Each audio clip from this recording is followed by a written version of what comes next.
Bonjour à tous et bienvenue dans une nouvelle vidéo du site wptm.fr. Aujourd'hui on se retrouve pour parler d'un sujet particulièrement important puisqu'il s'agit de la sécurité sur WordPress. Nous allons essayer de déterminer si WordPress est un CMS sécurisé. Nous verrons ensuite les différents types d'attaques qui existent. Ensuite on abordera les règles de sécurité de base. Puis on verra comment se protéger avec des plugins ainsi que le fichier .htaccess. Bref, à la fin de cette vidéo, normalement, vous aurez toutes les clés en main pour protéger votre site internet. Allez, c'est parti!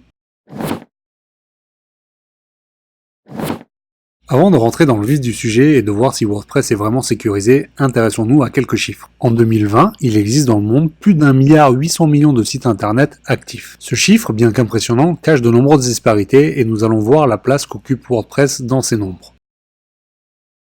Aujourd'hui, WordPress représente 35% des sites dans le monde.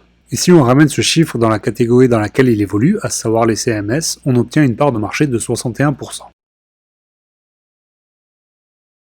À titre de comparaison, Joomla, principal concurrent de WordPress, représente 2,9% des sites internet dans le monde, ce qui représente 5% des parts de marché dans le domaine des CMS. Comme vous le constatez, WordPress est un outil vraiment populaire pour créer des sites internet. Qui dit outil populaire dit un nombre d'utilisateurs assez élevé et c'est une aubaine pour les pirates qui vont en profiter pour infecter les sites les plus vulnérables. Du coup, nous sommes en droit de nous poser la question suivante, WordPress est-il vraiment sécurisé? Comme vous vous en doutez, il est impossible de répondre par oui ou par non à cette question, mais je vais tâcher d'apporter des éléments pour vous éclairer. Automatic, la société qui gère le projet WordPress, mais aussi Akismet, WooCommerce ou encore Tumblr, prend le sujet de la sécurité très au sérieux. Sachez qu'il existe une équipe d'une 50aine de personnes experts dans la sécurité qui travaillent au sein de WordPress pour améliorer tout ce qui est failles et vulnérabilités. Sachez également que des contributeurs volontaires apportent leur pierre à l'édifice et en plus de cela, des sociétés partenaires viennent collaborer pour renforcer la sécurité de WordPress. Mais du coup, vous vous posez sûrement la question suivante, même avec toutes ces précautions, comment est-ce que des pirates parviennent à infecter mon site WordPress? C'est ce que nous allons voir dans la partie suivante avec les types d'infections. Avant de découvrir quels sont les types d'attaques sur WordPress, intéressons-nous à quelques chiffres plutôt intéressants. Grâce au site internet wpscan.com, site spécialisé dans les vulnérabilités et virus WordPress, nous apprenons les chiffres suivants. Les plugins WordPress représentent la majorité des attaques et vulnérabilités connues au sein de WordPress avec un chiffre impressionnant de 75%. Vient ensuite avec 14% le core WordPress, c'est-à-dire tous les fichiers du noyau de WordPress, puis les thèmes représentent seulement 11% des vulnérabilités et attaques connues au sein de WordPress. Le premier type d'attaque que vous allez rencontrer est l'injection SQL. Pour vous expliquer simplement, le pirate va réussir à s'introduire au sein de votre base de données. Cette intrusion peut découler de la découverte d'un mot de passe utilisateur ou par un bout de code présent dans un plugin ou un thème téléchargé de manière illégale. Comme je l'explique souvent, il est tout à fait naturel de vouloir tester un plugin ou un thème avant de penser à l'acheter. Mais de grâce, n'utilisez jamais un thème ou un plugin premium illégalement sur un site en production. N'allez pas gâcher un travail de longue haleine pour quelques euros. Le deuxième type d'attaque se nomme Cross-Site Scripting ou XSS. Le hacker va pouvoir injecter du JavaScript ou autre bout de code au sein de votre page via un champ de formulaire et ainsi donner une expérience tout à fait différente de votre site internet à vos utilisateurs sans que vous vous en rendiez compte. Par exemple, le pirate peut afficher une publicité en lieu et place de votre site. Le Cross-Site Scripting est l'attaque la plus fréquente au sein de WordPress. Le troisième type d'attaque rencontrée est l'upload de fichiers. Et je peux vous dire que ce cas-là, je l'ai rencontré assez souvent. Quand on configure mal les autorisations utilisateurs sur les fichiers de WordPress, le pirate peut mettre en ligne des fichiers comme des fichiers .php. Ce fichier va ensuite infecter le reste de votre site internet. Faites bien attention, n'accordez jamais la permission 777 à un fichier ou un dossier, ou alors vous allez le regretter assez vite. Le quatrième type d'attaque le plus fréquemment rencontré au sein de WordPress s'appelle la brute force. Attaque assez basique mais terriblement efficace si vous avez un mot de passe simple. Le pirate va tenter de s'introduire sur votre site en utilisant des librairies de mots de passe. Nous allons voir comment bien se protéger de cette attaque relativement facile. Enfin, le dernier type d'attaque populaire avec WordPress se nomme le déni de service ou DDoS. Si vous suivez l'actualité, vous avez sûrement entendu parler de ce type d'attaque. Il s'agit de submerger les capacités du serveur sur lequel est hébergé le site internet en envoyant du trafic vers celui-ci. Ce trafic est souvent du trafic zombie. Les pirates disposent d'un parc d'ordinateurs infectés qu'ils contrôlent. Si votre ordinateur possède un trojan, malware ou autre, il se peut que vous participiez à ces attaques sans vous en rendre compte. Voilà, nous venons de faire le tour des principales attaques. Cette liste n'est pas exhaustive, comme vous pouvez vous en douter, il existe plein d'autres types d'attaques, mais j'ai choisi de couvrir les principales. Nous allons maintenant voir les règles de base de la sécurité avec WordPress pour éviter les ennuis.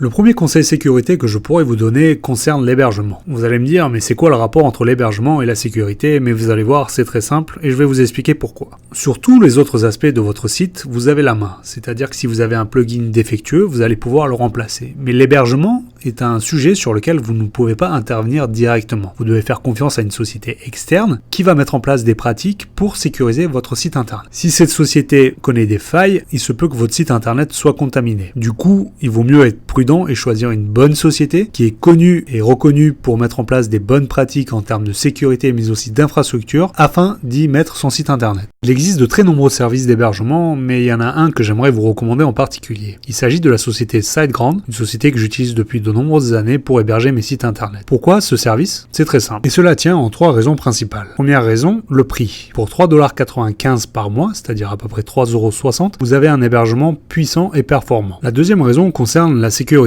et les mises à jour. SiteGround est reconnu dans le monde entier pour avoir des serveurs sécurisés et mettre à jour les plugins les plus anciens automatiquement pour vous. Enfin, le dernier point concerne la simplicité d'utilisation. SiteGround est reconnu pour avoir une interface claire et même si c'est en anglais, vous ne serez pas perdu pour installer votre site WordPress sur SiteGround. Si le service vous intéresse, n'hésitez pas à passer par le lien présent en description de cette vidéo et vous bénéficierez d'une réduction grâce à wptheme.fr.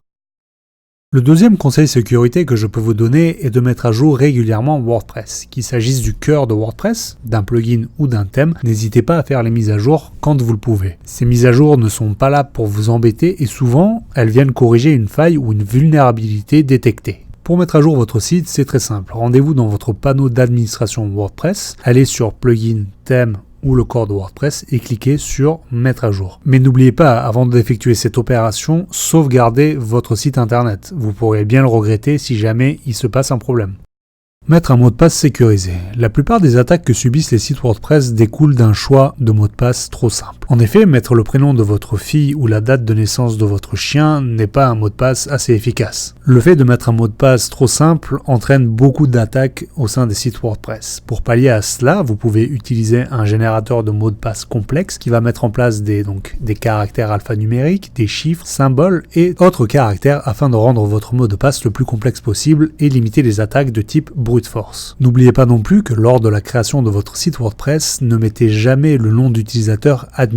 Cet identifiant par défaut est souvent la porte d'entrée des pirates qui vont lancer leur attaque en devinant les mots de passe pour cet utilisateur en particulier. Les permissions fichiers. Lorsque vous vous connectez sur votre site internet, vous le faites avec un nom d'utilisateur. Cet utilisateur possède certains droits sur un serveur pour lesquels il va pouvoir modifier ou ajouter des fichiers. Dans certains cas, notamment lors de l'installation d'un thème WordPress ou d'un plugin, on se retrouve bloqué car on a un message d'erreur nous disant qu'on n'a pas les droits nécessaires pour ajouter ou modifier ce fichier. Du coup, en cherchant sur internet, on est tous forcément tombés sur la solution la plus simple et la plus extrême, c'est-à-dire de mettre une autorisation de type 777 à nos fichiers et à nos dossiers. Cela signifie que vous donnez tous les droits, même à des lecteurs, de pouvoir modifier les fichiers de votre serveur et de votre site WordPress. Il vaut mieux donc éviter cette manipulation. Gardez simplement en tête que tous les fichiers doivent être de type 644 ou 640, exception faite pour le fichier wp-config.php qui doit être en 440 ou 400 pour empêcher les autres utilisateurs du serveur de le lire. Concernant les dossiers, ils doivent être mis en 755 ou 750. Quand vous allez vouloir modifier certains fichiers, il vous faudra passer par un outil qu'on appelle un FTP. Cet outil va vous permettre d'envoyer des fichiers en local, c'est-à-dire depuis votre ordinateur, vers le serveur qui abrite votre site WordPress. Mais malheureusement, cet outil n'est pas sécurisé. En effet, les données qui transitent via cet outil ne sont pas chiffrées. C'est-à-dire que si quelqu'un écoute le réseau, il va pouvoir récupérer toutes les informations, dont les mots de passe, et autres informations sensibles qui transitent via ce logiciel. Vous avez tout intérêt à utiliser le protocole SFTP, qui lui est sécurisé, pour justement uploader vos fichiers sur votre serveur. Si votre hébergeur ne prend pas en compte ce protocole, il serait peut-être temps de changer d'hébergeur. En parlant d'informations cryptées, on en arrive à un deuxième point sensible, qui est l'utilisation de réseaux Wi-Fi publics. Si jamais vous êtes bloqué à l'aéroport et que vous voyez un réseau Wi-Fi disponible pour modifier votre site internet et que celui-ci n'est pas sécurisé, surtout ne l'utilisez pas. Des personnes peuvent récupérer vos informations et là, vous perdrez votre site. Bref, vous l'avez compris, essayez au maximum d'utiliser des connexions sécurisées pour faire transiter vos informations sensibles depuis votre ordinateur vers votre serveur web qui abrite votre site internet. Pour avoir l'esprit tranquille avec votre site WordPress, nous vous recommandons de faire des sauvegardes régulières. Si vous ne savez pas comment faire une sauvegarde avec votre site WordPress, pas de souci, sachez qu'il existe 3 méthodes. La première solution est la plus simple à condition d'avoir un bon hébergeur. En effet, certains hébergeurs proposent de manière automatique de créer des sauvegardes de votre site internet. C'est une option gratuite dans la plupart des cas, alors n'hésitez pas à vous renseigner sur le meilleur hébergeur qui puisse vous proposer cette option. La deuxième solution pour sauvegarder votre site WordPress, c'est plus technique. Il s'agira en effet d'aller sauvegarder manuellement votre base de données ainsi que les fichiers qui sont présents sur le serveur. Je ne vais pas vous mentir, cette méthode est beaucoup plus technique et elle demande certaines compétences. À moins d'être à l'aise sur le sujet, ne vous lancez pas dans cette option-là. Enfin, la dernière méthode est relativement simple puisqu'il s'agira d'installer des plugins qui vont faciliter les options de sauvegarde pour exporter votre site WordPress. Je reviendrai bientôt en détail sur les plugins de sauvegarde puisque ce sera l'objet d'une prochaine vidéo. Voilà, nous venons de faire le tour de quelques options de base concernant la sécurité de votre site WordPress. Bien entendu, il en existe beaucoup d'autres, mais l'idée c'est d'aborder les points les plus essentiels afin que vous puissiez protéger rapidement votre installation WordPress. Nous allons voir maintenant comment vous pouvez protéger grâce à un petit fichier, le fichier .htaccess, votre installation WordPress contre des attaques et autres joyeusetés, tout simplement grâce à des morceaux de code que vous allez pouvoir aller coller sur votre fichier .htaccess. Nous allons voir maintenant comment protéger votre installation WordPress avec le fichier .htaccess. Pour vous expliquer simplement le fichier .htaccess, c'est très simple. C'est un petit fichier de configuration pour les serveurs utilisant le système Apache. Ce fichier .htaccess présente deux avantages majeurs. Le premier avantage est que vous pouvez modifier ce fichier même si vous n'êtes pas administrateur du serveur. C'est-à-dire que vous n'avez pas besoin d'aller réclamer des droits à votre hébergeur pour pouvoir le modifier. Et le deuxième point, c'est que vous n'avez pas besoin de redémarrer votre serveur pour que les modifications soient prises en compte. Point important à retenir avec le fichier .htaccess, comme vous l'avez remarqué, c'est qu'il commence par le point. En informatique, quand vous avez un fichier qui commence par un point, c'est qu'il s'agit d'un fichier de configuration. Pour éviter que les utilisateurs les modifient à mauvais escient, ces fichiers-là sont souvent cachés. Que vous soyez sur Windows ou sur Mac, veillez donc à activer l'affichage des fichiers cachés. Rappelez-vous que le fichier .htaccess est un fichier très important. Il peut casser votre site internet si vous ne le manipulez pas avec précaution. Avant d'effectuer toute modification de votre fichier .htaccess, je vous recommande de faire une sauvegarde de ce dernier. Si vous n'avez pas sauvegardé votre fichier .htaccess, pas de souci. Sur wptm.fr, je vous fournis le .htaccess par défaut de WordPress, donc qui va vous permettre de retrouver à minima la configuration basique de votre fichier .htaccess. Sur cette page, je vais donc vous fournir un ensemble de snippets, donc ce sont des morceaux de code que vous allez pouvoir utiliser pour agrémenter votre fichier .htaccess et par exemple désactiver l'accès au répertoire. Donc vous savez que par défaut, les serveurs Apache permettent l'exploration des fichiers et des répertoires. Nous, on va essayer d'éviter. Donc en prenant le code présent ici sur cette page, vous allez pouvoir donc désactiver l'accès au répertoire. Vous pouvez également bloquer l'accès au répertoire wp-include, donc c'est le répertoire qui contient les fichiers essentiel au bon fonctionnement de WordPress. Vous avez normalement aucun intérêt à toucher ce dossier, vous avez tout intérêt à le bloquer. Vous pouvez également restreindre l'accès au fichier de configuration, donc wp-config.php, en ajoutant ce petit morceau de code. Vous pouvez également bloquer des adresses IP avec le fichier .htaccess. Donc si vous avez des personnes qui viennent explorer votre site de manière un petit peu intensive ou qui viennent regarder des fichiers dont ils n'ont pas forcément besoin de voir, vous pouvez donc bannir certaines IP grâce au fichier .htaccess. Vous pouvez également, via le fichier .htaccess, prévenir l'injection de scripts malicieux. Donc les hackers qui essayent d'infecter votre site internet vont tenter de changer ces variables. Vous pouvez très bien le prévenir grâce à ce petit code à mettre dans le fichier .htaccess. Vous l'avez compris, le fichier .htaccess est un fichier très important qui vous permet de protéger votre site WordPress. Sachez que les morceaux de code présents sur la page wptm.fr seront mis à jour et je vais tâcher d'ajouter des morceaux de code au fur et à mesure que je trouve de nouvelles informations. Intéressons-nous maintenant aux plugins qui existent pour sécuriser votre site WordPress. Protéger son site WordPress avec des plugins, c'est très simple. Vous allez voir, on va avoir besoin que de 3 plugins et le tour sera joué. Pour le premier plugin, nous allons nous intéresser à WordFence. WordFence est un outil tout en un. En un seul plugin, vous allez retrouver plusieurs fonctionnalités intéressantes, telles qu'un firewall, telles qu'un security scanner, mais aussi des fonctionnalités telles que le contrôle donc des connexions et j'en passe. Régulièrement mis à jour, ce plugin est vraiment à recommander. Pour l'installer, c'est très simple. Il vous suffit de vous rendre dans l'administration de votre site WordPress et dans l'onglet Extensions, cliquez sur Ajouter. À partir de là, tapez WordFence dans la barre de recherche et appuyez sur Entrée. Le plugin va apparaître et vérifiez bien qu'il s'agit de la version officielle. Donc il y a plus de 3 millions de téléchargements, beaucoup d'avis. Il a été mis à jour il y a 2 semaines et il est bien réalisé par l'équipe de WordFence. Cliquez sur Installer. Une fois que le plugin a été installé, cliquez sur Activer. Une fois que vous avez installé WordFence, une fenêtre va apparaître vous demandant votre adresse mail. C'est tout à fait normal et il n'y a pas de souci puisque cette adresse va être utilisée pour recevoir les alertes en cas d'intrusion. Vous pouvez renseigner votre adresse mail sans souci, cliquez non quand on ne veut pas recevoir de la publicité et accepter les conditions et cliquez sur Continuer. WordFence est un plugin freemium, c'est-à-dire qu'il existe une version gratuite avec des fonctionnalités limitées ainsi qu'une version payante avec beaucoup plus d'options. Mais n'ayez crainte puisque la version gratuite est largement suffisante pour ce qu'on va faire. Donc cliquez sur No Thanks. Voilà, votre plugin est installé et nous allons le configurer. La configuration de WordFence est relativement simple puisqu'il existe un outil qui va le faire à votre place. Pour cela, cliquez sur Click here to configure. Une fenêtre pop-up va apparaître avec un certain nombre d'indications. Pour plus de simplicité, je vous conseille juste de cliquer sur Continuer. Et voilà, l'installation s'est bien passée et vous avez juste à fermer la fenêtre. Autre point important aussi, je vous conseille d'activer les mises à jour automatiques. Pour cela, cliquez sur Yes, Enable Auto Updates. Lorsque vous allez activer WordFence pour la première fois, vous allez voir un certain nombre d'indicateurs sur votre tableau de bord. Si ceux-ci ne sont pas à 100%, n'ayez crainte puisqu'il est dans une phase d'apprentissage. En effet, le pare-feu, Firewall, a besoin d'apprendre par rapport aux attaques que vous subissez pour pouvoir s'adapter. Il en est de même pour les adresses IP, mais vous constatez que vous êtes protégé à 100% contre les attaques de type brute force. Ces chiffres-là vont évoluer au fur et à mesure de la vie de votre site internet puisque WordFence va apprendre en fonction des attaques que vous allez subir. Comme vous le constatez, le pare-feu est en mode apprentissage. Si vous pensez avoir été contaminé, vous pouvez très bien lancer un scan. Pour cela, cliquez sur l'onglet Scan et une fenêtre va apparaître en vous expliquant la fonctionnalité Scan. Vous pouvez la fermer et cliquer sur Start a New Scan. WordFence va analyser tous les fichiers de votre site internet et selon la taille, ça peut prendre du temps. Mais vous pouvez suivre l'évolution du scan en direct. Une fois le scan fini, vous allez avoir les résultats.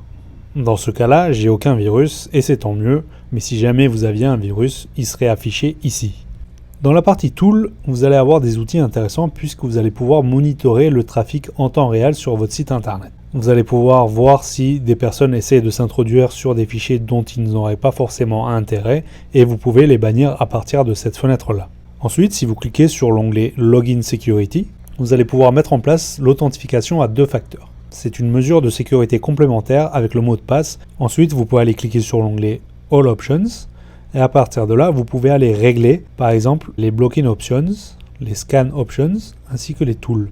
Une des fonctionnalités de WordFence que je préfère est la Brute Force Protection. Si vous cliquez sur Brute Force Protection, vous allez voir un menu apparaître. À partir de ce menu, vous allez pouvoir en fait régler le nombre de tentatives qu'une personne bénéficie pour accéder à votre site internet. Si c'est votre site internet, logiquement vous connaissez le mot de passe et même si vous faites une erreur ou deux, il n'y a pas de souci. Par contre, vous pouvez bloquer les tentatives à partir d'un certain nombre d'échecs. Généralement, ce que je mets comme valeur, c'est 3.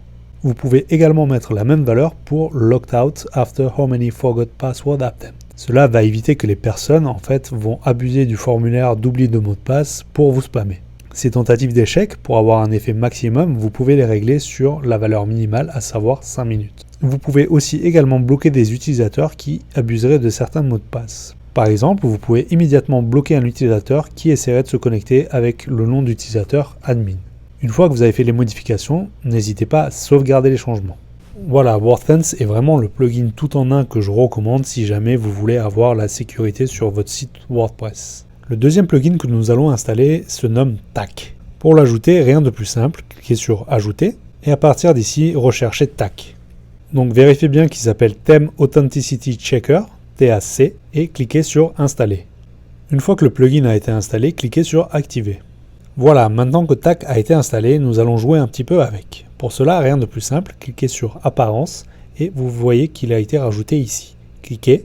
Et à partir de là, en fait, cet outil va analyser les différents éléments présents dans votre thème WordPress et vous dire s'il trouve des éléments suspects. Par exemple, pour le thème WordPress Divi que j'utilise, il a trouvé 3 liens suspects. Pour avoir le détail, cliquez sur Détail et à partir de là, il vous donne en fait les liens qu'il a retrouvés. Ce plugin est particulièrement intéressant si vous avez téléchargé des thèmes ou des plugins de façon illégale. En effet, lorsque vous téléchargez un thème ou un plugin de manière illégale, souvent ce qui se passe, c'est que les sites internet qui vous le proposent au téléchargement introduisent des bouts de code qui vont générer en fait des liens pour booster leur SEO. Alors pour eux ça va être plus ou moins bien, pour vous ça va être catastrophique. Vous pouvez vérifier si jamais vous avez des bouts de code ou des liens dans vos thèmes avec ce plugin là. C'est vraiment simple, c'est vraiment rapide et c'est vraiment un très bon plugin. Voilà, nous arrivons à la fin de cette vidéo dédiée à la sécurité sous WordPress. J'espère que je vous aurai appris des choses et que vous allez pouvoir mettre en pratique ce que nous avons vu aujourd'hui. Si la vidéo vous a plu, n'hésitez pas à mettre un pouce bleu et à vous abonner à la chaîne. Et si jamais vous avez des questions, n'hésitez pas à les poser dans les commentaires de cette vidéo ou sur l'article sur wptem.fr. Et moi, je vous dis à très bientôt pour une prochaine vidéo.